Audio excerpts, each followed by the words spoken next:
घर में तो सभी लोग रहते हैं। नाम भले बदल जाए, आप अपने घर को कहते हैं हमारा घर है, महात्मा लोग कहते हैं हमारा आश्रम है। तो आश्रम और घर में क्या अंतर है? ईंट पत्थर चूना सीमेंट से वो भी बना है और ये भी बना है। घर कहते हैं, गृहस्थी कहते हैं, जो बाल बच्चों से संयुक्त परिवार में रहते हैं वे गृहस्थ हैं, और जो गृह त्यागी हैं वे विरक्त कहलाते हैं। यहाँ गृहस्थ और विरक्त का मतलब नहीं है, यहाँ जीवन के सुधार में सबकी भूमिका होती है और सब लोग अपने सुधार के लिए प्रयास करते हैं।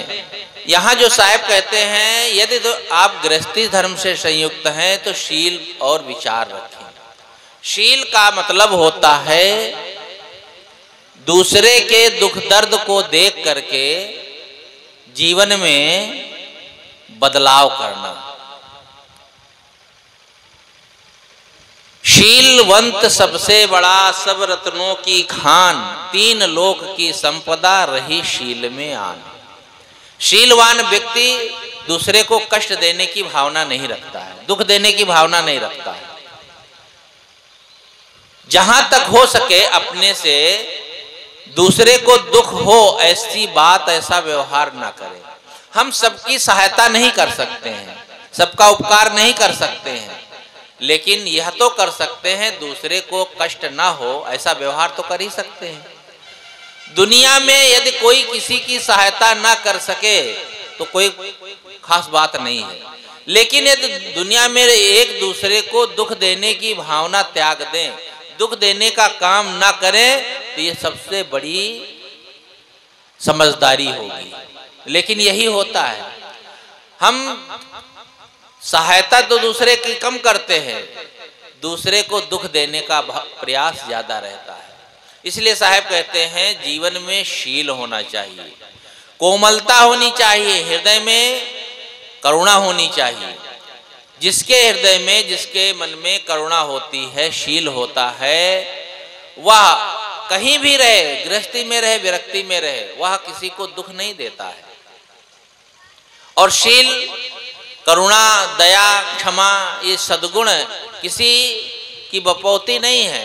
ये नहीं है कि जो साधु महात्मा है वही इसको धारण कर सकते हैं, उन्हीं के जीवन में अवतरित होते हैं। गृहस्थ लोग तो ये कर नहीं सकते हैं, कोई भी कर सकता है। सबके अंदर ये सद्गुण निहित हैं, इसका उद्घाटन कौन करता है यह उस पर निर्भर करता है। एक बार अब्राहम लिंकन जो अमेरिका के राष्ट्रपति हुए हैं, तो वे अपने ऑफिस जा रहे थे। पुराने जमाने की बात है, उस समय घोड़े की सवारी होती थी, बड़े लोग घोड़े से चलते थे। आज जैसे कार और मोटरसाइकिल, हवाई जहाज थोड़े थे। तो वे घोड़े पर बैठ करके ऑफिस जा रहे थे।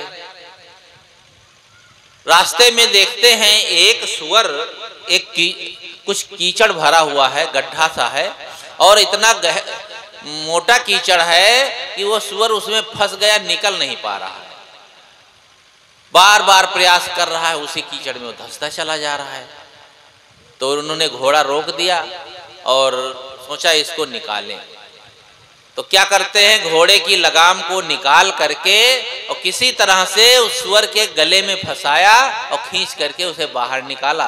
और जैसे बाहर निकाला तो वह सुअर अपना शरीर झटक दिया, पूरा उनका वस्त्र, पूरे वस्त्र गंदे हो गए और वो भाग गया, वहां से निकल गया, बस भाग गया। ऐसे लोग भी संसार में होते हैं सुअर की तरह। आप सहायता करो तो आप पर कीचड़ उछाल देंगे और भाग जाएंगे। आपकी परोपकार का बदला इसी तरह दे देंगे। तो उसने जब शरीर झटका और उनके शरीर में कपड़ों में कीचड़ लग गया, तो उन्होंने देखा कि समय हो गया है, तो आप ही जल्दी जाना है। तो वे गंदे कपड़ों में ही बस बैठ लिए घोड़े पर और पहुंच गए ऑफिस। तो लोगों ने देखा, उनके कर्मचारियों ने कहा, हुजूर लगता है आज घोड़े से कहीं गिर गए, कीचड़ में लथपथ हो गए, क्या हो गया, कैसे गिर गए? अरे कहा नहीं, गिरे उरे नहीं, बात ये थी कि मैं आ रहा था तो रास्ते में एक सूअर कीचड़ में फंस गया था, तो मैंने सोचा उसको निकाल दें, तो उसी के निकालने में सब कपड़े गंदे हो गए। और लोगों ने कहा हुजूर आप बड़े दयालु हैं, आपके अंदर कितनी करुणा है, एक निकृष्ट प्राणी सूअर जिसको कोई छूना नहीं चाहता है, आप उसको निकालने के लिए प्रयास किए, आपके अंदर कितनी दया है, आप बड़े परोपकारी हैं। तो उन्होंने कहा अरे नहीं नहीं ऐसी कोई बात नहीं है, मैंने कोई सूअर पर उपकार नहीं किया, बात ये थी कि सूअर को कीचड़ में फंसे हुए देख करके, उसको तड़पते देख करके मेरे दिल में, मेरे मन में बड़ा कष्ट हुआ, तो मैंने अपने मन के कष्ट को दूर करने के लिए सूअर को निकाला है, मैंने कोई उपकार थोड़े किया। अब बात देखो, आदमी उपकार भी करता है फिर भी उसका श्रेय नहीं चाहता है, और हम तो 10 रुपए देंगे, कहेंगे साहब नाम लिख लो और माइक में जरूर बुला देना, सब लोग जाने, थोड़ा सा परोपकार करते हैं और दुनिया भर में जनाना चाहते हैं। कोई आप किसी के साथ कुछ कर दिए भला, किसी का काम बना दिए, और अगर आपकी प्रशंसा नहीं हुई, का देखो मैंने इतना कुछ किया, और उससे वो ध्यान ही नहीं देता है। एक सज्जन ने गुरुजी के पास चिट्ठी लिखी और उसमें लिखा, पहले मोबाइल का जमाना नहीं था, 30-40 साल पहले, तो उसमें लिखा कि गुरुजी हम सबका उपकार करते हैं, सबकी सहायता करते हैं, लेकिन कोई हमको ध्यान ही नहीं देता है, और कोई जो है हमारा उपकार मानता ही नहीं है, क्या करें गुरुजी हम सबका उपकार करते हैं। गुरुजी ने लिखा कि आप ठीक से अपनी चिट्ठी पढ़ लीजिए तो आपको पता चल जाएगा, और हम किसी से कुछ नहीं चाहते हैं साहब, ऐसा लिखा, मैं कुछ नहीं चाहते हैं। साहब ने कहा आप चिट्ठी में जो लिखते हैं तो इसका मतलब है कि आप ये चाहते हैं लोग हमारी प्रशंसा करें, ये तो चाहते हैं ना, किसी का उपकार किए, किसी का भला किए, किसी की सहायता किए, उसके फल में यदि आप चाहते हैं लोग हमारी प्रशंसा करें, तो इसका मतलब चाहते तो बहुत कुछ है। आदमी यही है, अब वह आदमी उपकार भी करता है लेकिन कोई उसके परोपकार के बदले में कुछ चाहना नहीं रखता है, और ऐसे लोग ही संसार में प्रसिद्ध होते हैं। जैसे हमारे महात्मा गांधी की प्रशंसा की जाती है, वैसे अब्राहम लिंकन अमेरिका के बहुत ही बढ़िया राष्ट्रपति, जिन्हें उन्हें फादर लिंकन भी कहा जाता है, कि जिसके जीवन में कोई गुण नहीं होगा वह धरती पर मनुष्य होते हुए भी पशु के समान है। अरे जब जीवन में कोई सद्गुण नहीं है, कोई परोपकार, दीन दुखियों की सहायता करने की भावना नहीं है, करुणा नहीं है, आपका जीवन बिल्कुल नीरस है, तो आपके जीवन से लोगों को क्या मिलेगा, भार के समान घूम रहे हैं।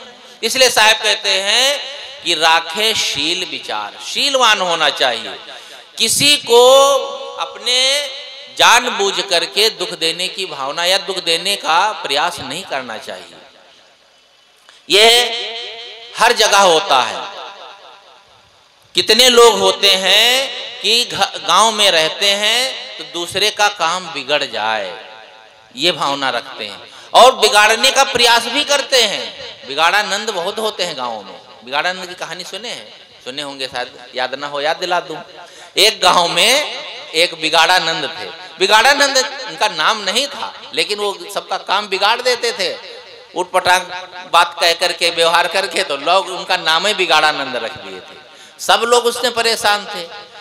एक घर में लड़की वाले आए थे लड़का देखने के लिए, तो घर वाला बड़ा सावधान था। उसने कहा देखो तुम 100 रुपए का नोट जेब में रखना, और कहीं घूमते घामते बिगाड़ानंद आ जाएं तो तुरंत उनके चरणों में रख करके और प्रणाम कर लेना, पैर छू लेना, नहीं तो बहुत बेकार आदमी है, वो काम बिगाड़ देंगे। बनते हुए काम को बिगाड़ने की उनकी आदत है। तो लड़के ने कहा ठीक है। और ऐसे लोग मान न मान मैं तेरा मेहमान बनकर कहीं भी बैठ जाते हैं, कहीं भी पहुंच जाते हैं, कोई पूछे न पूछे, बस बातचीत हो ही रही थी तब तक बिगाड़ानंद घूमते घूमते आ गए, बस जा करके कुर्सी पर बैठ गए। लड़के ने देखा अरे बिगाड़ानंद तो आ गए, बस उठा, उनके पैरों पर 100 का नोट रखा, उनके चरण छुए। उन्होंने कहा भला हो तुम्हारा, खुश रहो बेटा, खुश रहो, तुम्हारी मिर्गी जल्दी से अच्छी हो जाए, मैं ये आशीर्वाद देता हूँ। लड़की वालों ने सुना इस लड़के को मिर्गी भी आती है, बिगाड़ानंद आशीर्वाद दे रहे हैं मिर्गी यदि अच्छी हो जाए, ये तो मामला ठीक नहीं। अब मिर्गी जिस लड़की को आती हो पहले ही जान जाए तो लड़की के अपनी लड़की कौन शादी करेगा। बस वही चुपचाप उठ करके चले गए, भैया अभी फिर से कभी फिर आऊँगा। अब बात बिगाड़ दी। और इसी तरह से बिगाड़ते रहते थे, किसी की जमीन बिक रही है उसमें अड़ंगा लगा दें, जीवन भर बिगाड़े, सब गांव वाले परेशान। वो जानते थे मैं ऐसा करता हूं ये गलत है। जब उनके अंतिम समय आया, मरने का समय आया, वे समझ गए अब शरीर छूटने वाला है, तो उन्होंने सोचा कि जब मैं मर जाऊंगा तो ये लोग खूब ढोल बजाएंगे, कहेंगे मर गया बिगाड़ानंद, अच्छा हुआ। ये लोग खूब हंसेंगे, लेकिन मैं बिगाड़ानंद जो हूँ तो बिगाड़ानंद बन के ही जाऊँ, मरूंगा, इनको मरने के बाद भी रुला के एक बार जरूर जाऊंगा। तो उन्होंने क्या तरकीब निकाली, लोग बैठे थे गांव वाले, बड़े बुजुर्ग बहुत से लोग थे, तो उन्होंने कहा कि भैया ऐसा है कि मैंने अपने मुंह से बहुत सा काम बिगाड़ा है, कई लोगों के, आप लोग जानते हो, क्या बताएं मेरी आदत थी, ऐसा बोल दिया, बहुत गलत किया। तो ऐसा करना जब मैं मर जाऊं तो मेरे मुंह में एक खूंटा गाड़ देना। ये कैसे? अरे कहा यही इसलिए कि मैंने अपनी जबान से कह के सबका काम बिगाड़ा है ना, मुंह से, तो मेरे मुंह में खूंटा गाड़ दोगे तो मेरी आत्मा को शांति मिल जाएगी। तो लोग कहना अरे कोई बात नहीं, अब आप मरने वाले हैं, मरने के बाद ये सब करना ठीक नहीं है, चलो हम सब माफ करते हैं, छुट्टी। कहने नहीं, इतना अगर नहीं करोगे तो मेरी आत्मा तड़पती रहेगी। तो एक सज्जन थे बूढ़े, कहा अरे कोई बात नहीं, जब मर जाएंगे तो इनके मुंह में एक लकड़ी डाल देंगे, मरने के बाद क्या होगा। 2-3 दिन में उनका शरीर छूट गया, कफन दफन हुआ। तो लोगों ने कहा भाई बिगाड़ानंद कह रहे थे मुंह लकड़ी खूंटा गाड़ देना, कहा गाड़ो वाड़ो ना, एक लकड़ी ले आओ एक बीता की, और मुंह खोल करके उसमें डाल दो, बस उनकी आत्मा को शांति मिल जाएगी, उनका कहना भी हो जाएगा, अंतिम इच्छा पूरी हो जाएगी। लोगों ने वैसे किया, एक बीता की लकड़ी मुंह खोल करके दांतों के नीचे दबा दिया, कफन दफन करके लेकर चले। संयोग की बात उधर से पुलिस आ रही थी, पुलिस वालों ने देखा ये कैसा मुर्दा है, मुंह पर सिग्नल जैसे खड़ा है, कहा उतारो भाई उतारो। उतारा, कहे मुंह पर क्या है? अरे कौन है ये भाई? कहा हमारे गांव के एक सज्जन थे, उनका शरीर छूट गया। कहा ये मुंह पर क्या है, ये सिग्नल जैसे क्या है, खोलो जरा। और उन्होंने कफन खुलवा दिया तो देखा मुंह में लकड़ी घुसी। अरे कहा तुम गांव वाले बड़े बदमाश हो, तुमको पुलिस और प्रशासन किसी का डर ही नहीं है, मुंह में लकड़ी ठोक ठोक करके इस आदमी को मार डाले हो और दिन दहाड़े लिए जा रहे हो।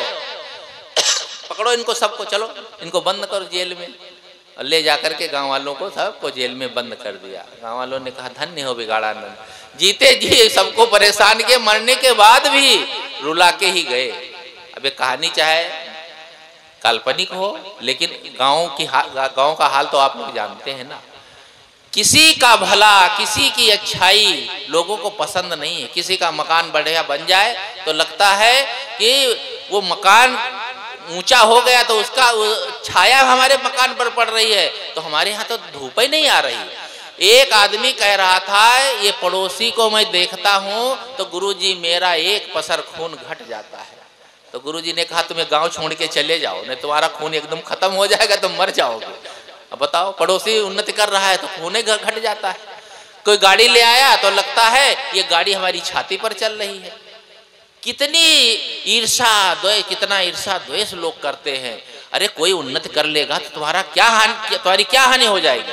मान लो तुम्हारे पड़ोसी के पास गाड़ी आ गई तो कभी जरूरत लगी तो तुमको भी दे देगा, जरूरत लग सकती है। तुम्हारी हानि क्या हो गई? उसका मकान बड़ा बन जाए और तुम्हारे यहाँ 10 साधु पहुंच जाए, तुम्हारे यहाँ जगह नहीं तो उसके यहाँ रहने दे देगा। सामान उसके ज्यादा हो तो तुम ले सकते हो, सहयोग करेगा। लेकिन नहीं, इतना राग द्वेष ईर्षा, इतनी जलन होती है कि हमसे आगे कोई निकले ना। हमारी एक आंख फूट जाए भले, लेकिन पड़ोसी की दोनों आंखें फूट जाए तो अच्छा है। यह ईर्षा द्वेष के कारण आदमी दुखी रहता है। इसलिए साहब कहते हैं शीलवान बनो, करुणा होनी चाहिए, दया होनी चाहिए हृदय में। और यह बात किसी के लिए भी, इसीलिए किसी ने कहा है कि जिसके दिल में दया का खजाना नहीं, राम का नाम लेने से क्या फायदा। जिसके दिल में दया का खजाना नहीं, गंगा नहाने से क्या फायदा। अब गंगा नहाने से बहुत फायदा मिला होगा, कुंभ मेला में आप देखे हो ना, धमा चौकड़ी कुछ लोग गए होंगे, कुछ लोग नहीं भी गए होंगे। अब जाएंगे क्या वहां को पीसने के लिए जाएं? लेकिन झूठी खूब प्रचार कर दिए नेता और धर्म नेता दोनों मिल करके। 144 साल बाद कुंभ आया है, नहा लो नहीं तो वालो होता सब नरक में जाएंगे जो नहीं नहाएंगे, बाकी सब मुक्त हो जाएंगे। पहुंच गए सब धमा चौकड़ी करते, वहां पीस गए। आदमी को इतना बेवकूफ बनाया नहीं जाता, ये बनाया है, बनाया कोई नया ढंग से, कोई पता नहीं है आप लोगों को। वो गंदे नाले में कानपुर और इलाहाबाद का सब रे गंदे नाले उसी में रहते हैं और उसमें नहा करके तुम मुक्त हो जाओगे, तर जाओगे। आदमी की समझ आज तक हुई नहीं है। गंगा में नहाने से मुक्ति होती है। आप लोग महाभारत देखे होंगे ना, गंगा पुत्र भीष्म किसके पुत्र माने जाते हैं? गंगा के। कहानी जैसी है वैसा बता रहा हूं। गंगा पुत्र भीष्म जब बाण सैया पर पड़े थे 18 दिन तक, तो उनका गंगा नहीं आई बचाने के लिए, गंगा तार नहीं पाई, अपने पुत्र को गंगा तार नहीं पाई। और तुम कौन रिश्तेदार हो? उनके दामाद लगते हो कि बहनोई लगते हो जो तुमको तार देंगे? वो गंगा में नहा लेंगे, डुबकी लगा लेंगे। लेकिन नहीं, आदमी तो बस आदमी के अपना दिमाग लगाता ही नहीं है, बस कूद पड़ता है भेड़िया धसान की तरह। समझ में कोई बात आती है भला? ये तो क्या पंडे पुरोहितों का झांसा है। पंडे पुरोहित झांसा देते हैं, जानते हैं ये दुनिया मूर्ख है। एक लड़का तो मैं बचपन में ही पढ़ रहा था, तब कह रहा था कि दुनिया में जब तक मूर्ख रहेंगे तब तक हल की मुठिया में नहीं पकड़ूंगा। आप समझ गए? मतलब काम क्यों करूंगा, दुनिया वालों को मूर्ख बनाऊंगा, को बैठता रहूंगा, पैसा बेवकूफ बनाता रहूंगा। और यही दशा है आज। जब बड़े बड़े प्रवक्ता मंच पर बैठ करके अनर्गल बातें कहते रहते हैं, लोगों को रिझाते रहते हैं, और लोग मूर्ख बनते रहते हैं, धन देते हैं, समय बर्बाद करते हैं और होता कुछ नहीं है। हमारे पैर की मिट्टी कोई अगर मस्तक में लगा ले और अपने घर में रख ले, अरे तो पूरा कल्याण होगा। टूट पड़ते हैं मिट्टी लेने के लिए, हम दब के मर जाते हैं। तरह तरह की बातें, अमुक अंगूठी पहन लो, अमुक नग पहन लो तो ये लाभ हो जाएगा, और ये मंत्र का जाप कर लो तो ये लाभ हो जाएगा, समोसे के साथ जो है मीठी चटनी खा लो तो फायदा हो जाएगा। अरे बिना मतलब हद हो गई। साधारण आदमी इस तरह से नहीं बरगला सकता है जैसे मंच पर बैठ करके लोग बरगलाते हैं। सब चमत्कार की, अंधविश्वास की बातें खूब उड़ाते रहते हैं और लोग उसी में फंसते रहते हैं। ये धूर्त लोग ठगते हैं और मूर्ख लोग ठगाते हैं। जो समझदार होंगे इन सब के चक्कर में नहीं पड़ेंगे और वही बच सकते हैं। इसलिए साहब कहते हैं राखे शील विचार, विचार रखो मन में, सोचो समझो विचारो। ये दुनिया के पास बुद्धि है, इन बाबाओं के पास बुद्धि बहुत है, आप लोग के पास बुद्धि नहीं है क्या? ये बाबा कहाँ से आए हैं? आकाश से टपके हैं क्या? ये तो अपना धंधा कर रहे हैं। किसी नेता का कोई लड़का आज तक सुने हैं किसी सभा में या कहीं पर भाषण हो रहा हो, जुलूस निकला हो तो उसमें दब के मर गया है? कहीं होता है? जितने ये सब दुनिया भर के उल्टा पुल्टा काम होते हैं तो इसमें मरने कौन जाते हैं? जो मूर्ख होते हैं गांव घर के लोग, बस कूद पड़ते हैं जा करके। कांवर लादे लोग जाते हैं ना, देखते हो ना, कौन जाते हैं? एसपी और डीएम का लड़का कोई होता है? आईएएस का लड़का है? कोई नेता का लड़का है? उनके लड़के अमेरिका में पढ़ रहे हैं, आईएएस पीसीएस बन रहे हैं, और यहाँ के लोग मूर्ख बने, लादे कांवर 3 महीना यहाँ से पानी वहाँ ले जाते। मालूम देते कभी भगवान शिव नहाए नहीं है महादेवा वाले, उनको जब ऊपर डालोगे 2 लोटा पानी और सब डालते हैं। अरे वो पत्थर के हैं, नहीं तो गल के बेचारे ठंडा करके पता नहीं क्या हो जाता उनकी दशा। लोग बेवकूफ बने हैं और बनते रहते हैं। एक दिन गणेश जी को दूध पिला दिए थे पूरे भारत के लोग, एक ही दिन पिलाए थे। 10 महीना और साल भर पिलाते तो वो तो चलने फिरने लगते ना गणेश जी। और पत्थर की मूर्ति दूध पीती है, अकल है कि नहीं है? अरे इतनी अकल तो जानवर में भी है।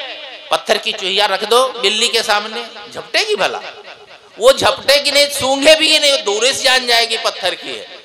चूहिया जान जाती है, कुत्ता जान जाते हैं, जानवर जान लेते हैं ये पत्थर है, इससे कुछ होने जाने वाला नहीं। लेकिन आदमी के अभी कब समझ आएगी? पत्थर देखो जाए राजस्थान में सारे कितने पत्थर सब पड़े हैं, उसी पर बैठ करके छेनी हथौड़ी से मूर्ति लोग बना रहे हैं।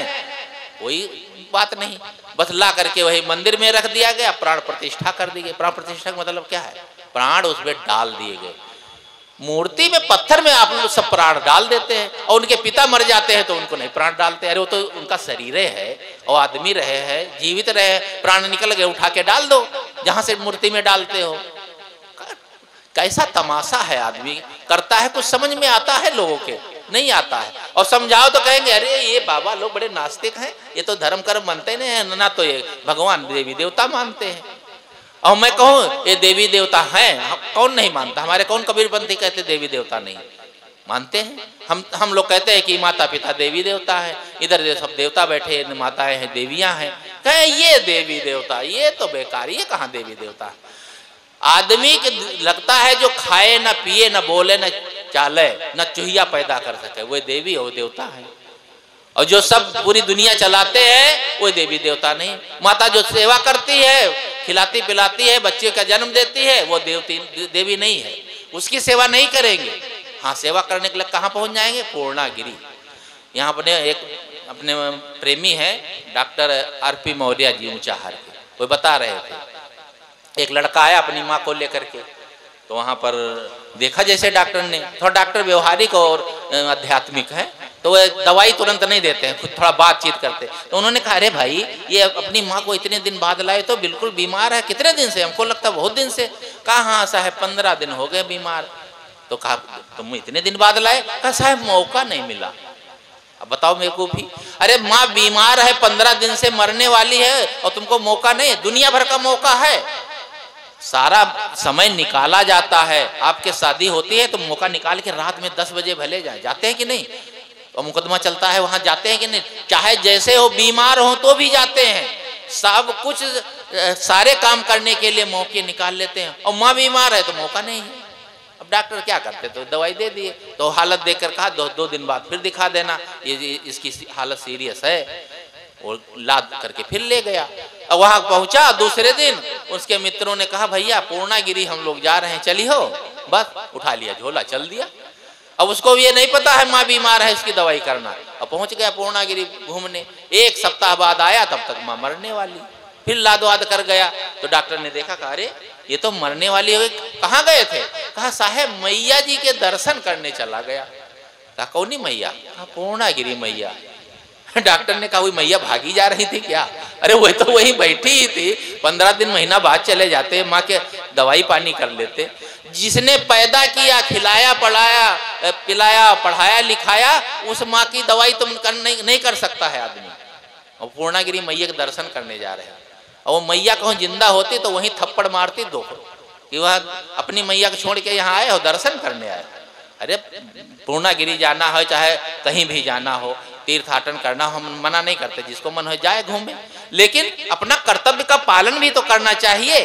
और ये बातें हम लोग कहते हैं तो कहते अरे साहेब यह कहा थे माता या पिता, उनके पैर छुओ, पैर दबाओ, ये क्या है? ये तो डांटते रहते हैं, ये कोई देवी है, देवता है जो न डांटे न फटकारे न कुछ कहे, उसको भोग चढ़ाने में आसान है।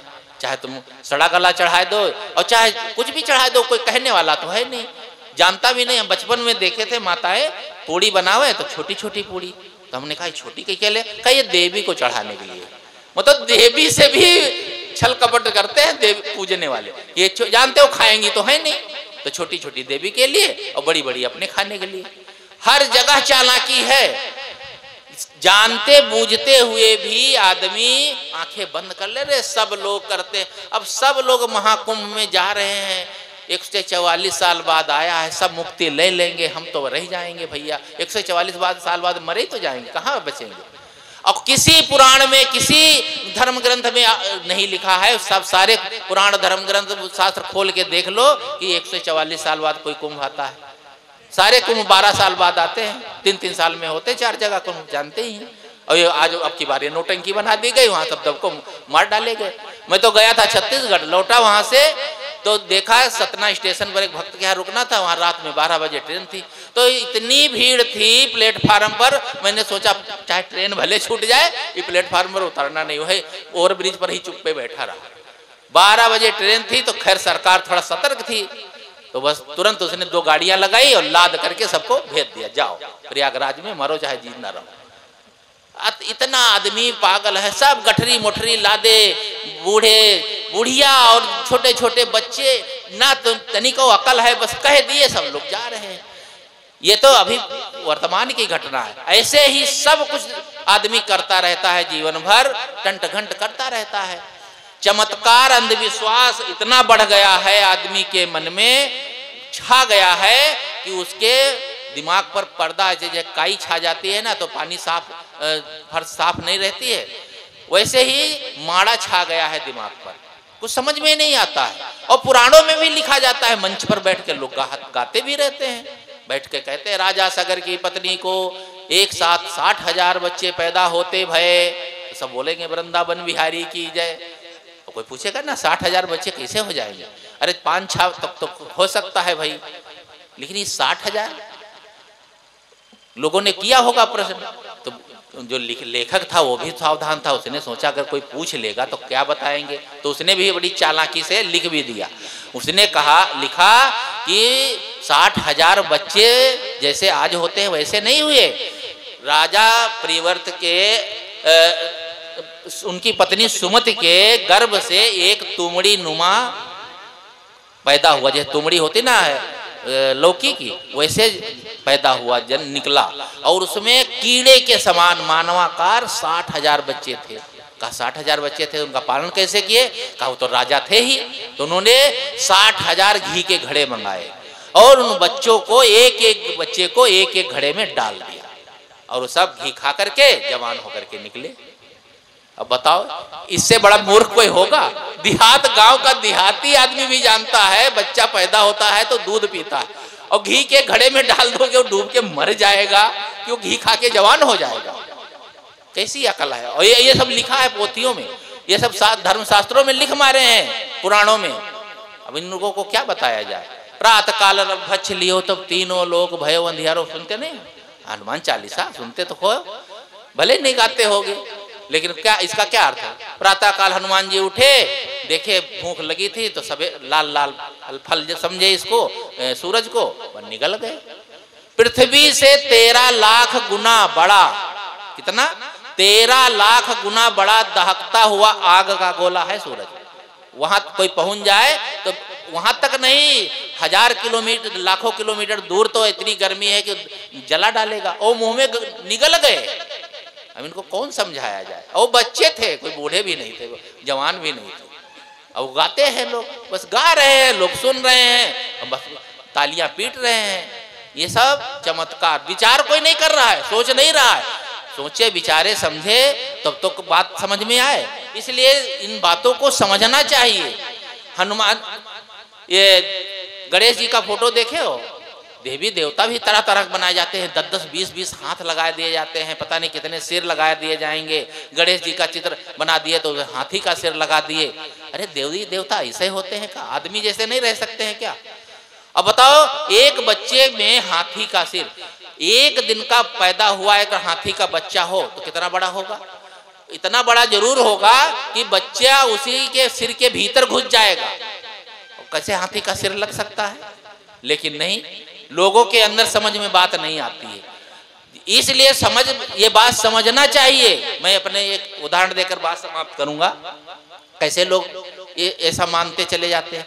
ये सब पुराणों में, धर्म ग्रंथों में लिख मारा गया है। जब किसी ने पूछा गणेश जी का जन्म कैसे हुआ, तो उन्होंने कहानी बना दी। कहा शंकर जी तपस्या करने चले गए पर्वत पर, तो कितने वर्ष तपस्या किए? 10,000 वर्ष। कोई भी ये देवी देवता 1-2 दिन, महीना 2 महीना नहीं तपस्या करते हैं, हजारों वर्ष, लाखों वर्ष। आदमी 100 वर्ष से ज्यादा जीता नहीं है, और ये सब हजारों वर्ष तपस्या करते हैं।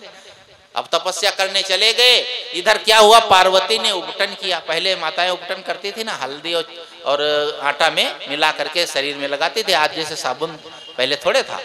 तो उन्होंने उपटन किया तो शरीर का मैल निकालने के लिए, तो जो मैल निकला उस मैल की मानवाकार मूर्ति बना दी बस, और कुतूहल में उसमें प्राण प्रतिष्ठा कर दिए, वो बच्चा पैदा हो गया, वही गणेश जी हो गए। उनके गर्भ से नहीं हुए, पार्वती के गर्भ से तो कोई बच्चा हुआ ही नहीं, ना कार्तिकेय उनके बच्चे हैं, न तो गणेश जी है। पार्वती को बांझ न कहिए, ईश्वर न कहिए, भिखारी पड़े नहीं हो। पार्वती तो बांधे ही रही, अपने गर्भ से एक बच्चा नहीं पैदा कर सकी और बस उसमें प्राण प्रतिष्ठा करके और बस उसको उपटन के मैल से बच्चा बना दिए। अब बच्चा हो गया तो उसको काम देना था, कहा बेटा दरवाजे पर रहना, कोई अंदर ना आने पाए, क्योंकि जंगल का मामला था। तो गणेश जी पहरेदारी कर रहे थे। अब वो तपस्या करके जब शंकर जी आए तो कोई आदमी अगर अपने घर में आता है तो कोई बैठा हो दरवाजे पर तो उसे पूछेगा थोड़े, वो अपने जाने लगे घर में, बस रोक दिया। गणेश जी ने कहा अरे कहाँ जा रहे हो? और भेष भी उनका विचित्र था ना, खूब भभूत लपेटे थे, सांप लपेटे थे, तो विचित्र भेष देख करके कहा रे कौन आदमी हमारे घर में घुसा जा रहा है? अरे कहा तुम्हारा घर कैसा? ये मेरा घर है। कहा तुम्हारा? अरे मेरी माँ रह रही थी, तुम कब से हो गए? तुम्हारा घर कब से हो गया? अब हजारों वर्ष बाद आए थे, वो क्या जाने गणेश जी। बस दोनों में कहा सुनी हो गई और कहा सुनी इतनी बढ़ गई कि मारपीट पर तैयार हो गए। बस शंकर जी को आया क्रोध, निकाला त्रिशूल और गणेश का सिर काट दिया। अंदर गए, पार्वती से कहे तुम किस दरबान को पाल करके रखे हो बैठा के? कहा क्या क्या हो गया? अरे क्या हो गया? अंदर नहीं आने दे रहा था। तो आए कैसे? कहा अरे गुस्सा लगा, मैंने उसका सिर काट दिया, मार डाला, तब अंदर आया। अरे वो तो अपना बच्चा था, तुमने मेरे बच्चे का सिर काट दिया, अब मैं मर जाऊंगी, अब मैं वहीं बचूंगी। अब किसी माँ का बच्चा मर जाए तो माँ को कितना कष्ट होता है। तो उन्हें कहा घबराओ मत, कोई व्यवस्था करता हूँ। बाहर निकले तो एक हाथी जा रहा था, उसका सिर काट के गणेश जी में फिट कर दिया। और वो सिर पड़ा था, उसको कहीं नहीं फिट कर दिया? इतने बड़े सर्जन थे, उसी को उठा के फिट कर देते, ताजे ताजा मामला था, लेकिन नहीं, हाथी का सिर काट के फिट कर दिया। कैसे कैसे आज के सर्जन शायद कर नहीं पाएंगे, चाहे जितनी बड़ी सर्जरी करे, कर दिया। अब वो हाथी की पत्नी रोने लगी तो कहते हैं कि एक केकड़ा जा रहा था तो केकड़े का सिर काट के हाथी में फट कर दिया। और हाथी में आज भी केकड़े का सिर नहीं है और गणेश जी में आज भी लगा है। कहाँ लगा है? चित्र में लगा है, पत्थर की मूर्ति में लगा। वास्तव में ऐसा कुछ है नहीं और ना ऐसा कहीं घटना घटी है, लेकिन ये पुराणों में लिखा पड़ा। यह बातें सुन करके आदमी सोचता है ऐसा हुआ होगा, पहले जमाने में होता था, पहले जमाने में होता था, आज क्यों नहीं हो रहा है? आज क्या कोई विज्ञान कम हो गया? आज के जमाने में अगर ये मोबाइल है ना, ये महात्मा लोग बनाए होते, ये धार्मिक लोग कहते चमत्कार है, देखो यहाँ बैठे बैठे अमेरिका से बातें कर सकते हो, चित्र भी आता है और क्या क्या नहीं होता है मोबाइल में, सब कुछ होता है। ये तो बड़ा चमत्कार है। और चमत्कार कुछ नहीं है, ये कारण कार्य की व्यवस्था है, वैज्ञानिक लोगों ने बना दिया, तो कोई नहीं मानता है चमत्कार। लेकिन पहले ये सब चमत्कार होता था, करते थे। एक सज्जन बैठे, ये कथा हो रही थी, एक कथा में बातें कह रहे थे प्रवक्ता। तो एक सज्जन ने कहा, कथा जब खत्म हो गई, कहा भगवान जो आपने कहानी सुनाई है गणेश जी की, तो ये कहानी सच है क्या? बिल्कुल, ये लिखा है शास्त्रों में, पुराणों में लिखा है। तो कहा मैंने भी एक कहानी सुनी है, वो भी बात आप मानेंगे क्या? क्यों नहीं, आप बताइए क्यों नहीं मानेंगे? कहा देखो, एक मैं उदाहरण देता हूँ, ऐसे ही घटना घटी। एक स्टेशन मास्टर थे, उनकी शादी हुई जवानी में, तो 3 साल में 3 बच्चे हो गए, एक साल में एक बच्चा होता गया। अब माँ को दूध पिलाने की समस्या, तो लोगों ने, मित्रों ने कहा अरे बकरी पाल लो बड़ी सी, बकरी का दूध बच्चों को पिला देना, बड़े बच्चे को बकरी का दूध पिला देना, छोटे बच्चे को माँ पिला देगी। और उन्होंने वैसे ही किया, बकरी पाल लिया और बच्चे, उनकी समस्या हल हो गई। और बकरी वहीं स्टेशन पर घूमती रहती थी, घास चरती रहती थी। एक एक्सप्रेस ट्रेन आ रही थी, रुकना था नहीं, बकरी पहुंच गई पटरी पर। स्टेशन मास्टर ने देखा बकरी पटरी पर पहुंच गई है, जैसे ही उसको हटाने पहुंचे तब तक ट्रेन आ गई। स्टेशन मास्टर और बकरी का एक्सीडेंट हो गया। अब दोनों कट गए।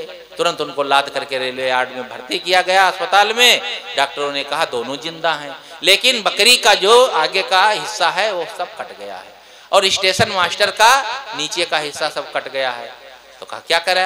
कहा अरे भी जिंदा है, ऐसा करते हैं जो हिस्सा खराब हो गया उसको काट कर फेंक देते हैं। स्टेशन मास्टर का ऊपर का हिस्सा और बकरी का पीछे का हिस्सा जो ठीक है उसको जोड़ देते हैं।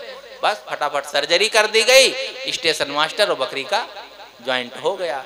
2-3 महीना में ठीक हो गए, घर आ गए। तो प्रवक्ता ने कहा अरे ऐसा हुआ, फिर क्या हुआ? कहा फिर क्या हुआ? वो स्टेशन मास्टर ऊपर से थे, झंडी दिखाते थे, टिकट काटते थे दिन भर, और क्या पीछे से बकरी थे तो सुबह 1 लीटर दूध देते थे, 1 लीटर शाम को दूध देते थे। अरे ऐसा नहीं हो सकता है। हाँ ऐसा नहीं हो सकता, गणेश का सिर फिट हो, हाँ गणेश में हाथी का सिर फिट हो सकता है। पुराणों में लिख दिया जाए तो वो सब सत्य है। और कोई विवेकी कहे कि ये घटना ये नहीं घटी थी, लेकिन उन्होंने बना के बताया। और जब बकरी में गणेश में भांति का सिर फिट हो सकता, तो गणेश स्टेशन मास्टर में बकरी क्यों नहीं फिट हो सकती? अरे वो तो ज्वाइंट करें तो हो सकता हो भी जाए, बराबर रहता है लगभग। लेकिन क्या कौन समझने वाला है? अब बताया जाए कि ये सब झूठी बातें हैं, कल्पना की और चमत्कार अंधविश्वास की बातें हैं, तो लोग कहेंगे वे ये तो महात्मा लोग कबीर पंथी तो ये कुछ मानते नहीं। अब क्या बताया जाए? इसलिए साहब कहते हैं राखें शील विचार, विचार और शील का आचरण करो। शील व्यवहार पर पक्ष की बात है और विवेक विचार करना ये अध्यात्म की बात है। अब आप लोग इस पर विचार करते हैं। मैं समझता हूँ जितने लोग बैठे हैं ये सब प्रपंच में नहीं पढ़े हैं और इससे बचे हैं, और आपकी आधी मुक्ति पक्की है। गुरु जी कहा करते थे वाणी जाल से जो बच जाए तो आधी मुक्ति उसकी पक्की है। आप लोग इन सब तमाम तमाशा है उससे अलग हैं और खूब प्रसन्नता से विवेकी संतों के विचारों का लाभ ले रहे हैं और वैसा जीवन जी रहे हैं। नहीं तो बस यही टंट घंट में अपना समय बर्बाद होगा, कोई लाभ नहीं होगा। तो साहब कहते हैं राखें शील विचार और गुरुमुख वाणी साधु संग मनवत सेवा सार। और आगे की बात आप लोग जानते हैं, जब तक गुरुमुख नहीं होंगे, मतलब भक्त नहीं होंगे, संतों से जुड़ेंगे नहीं, तब तक किसकी सेवा करेंगे? सेवा का मतलब ही होता है कि जीवन में उन्नति का साधन सेवा है। इससे ही आत्म शुद्धि होती, पर लोभी मोही अभिमानी सेवक पद पाना क्या जाने। इसलिए संतों की सेवा, संतों की ही सेवा नहीं, माता पिता बड़े बुजुर्गों की, जिस जहां भी आपको अवसर लगे, जहां भी उचित हो वहां पर सेवा का भाव रखना चाहिए। सेवक पद बहुत बड़ा होता है। देखो हनुमान जी ने राम की सेवा किया, कहीं के राजा नहीं हुए, तो जितने मंदिर राम के नहीं होंगे उससे ज्यादा हनुमान के मंदिर बन गए। तो सेवा करने से अपना चित्त शुद्ध होता है, मन प्रसन्न होता है और ये उलट करके अपने को भी मिलता है। इसलिए सेवा का भाव रखें, संतों का सत्संग करें। इन सब बातों को आप लोग जानते हैं, मैंने बार इसको दोहरा दिया। और चमत्कार अंधविश्वास अवैज्ञानिक मान्यताओं से बच करके रहें। ग्रह लगन मुहूर्त, जादू टोना जंतर मंतर, ये सब चक्कर से बचे रहें। ये बात आप लोग ध्यान दें तो आप सबका भला होगा, आपका जीवन सुखद होगा। इन्हीं शब्दों के साथ मैं अपनी बात समाप्त करता हूँ। बोलिए।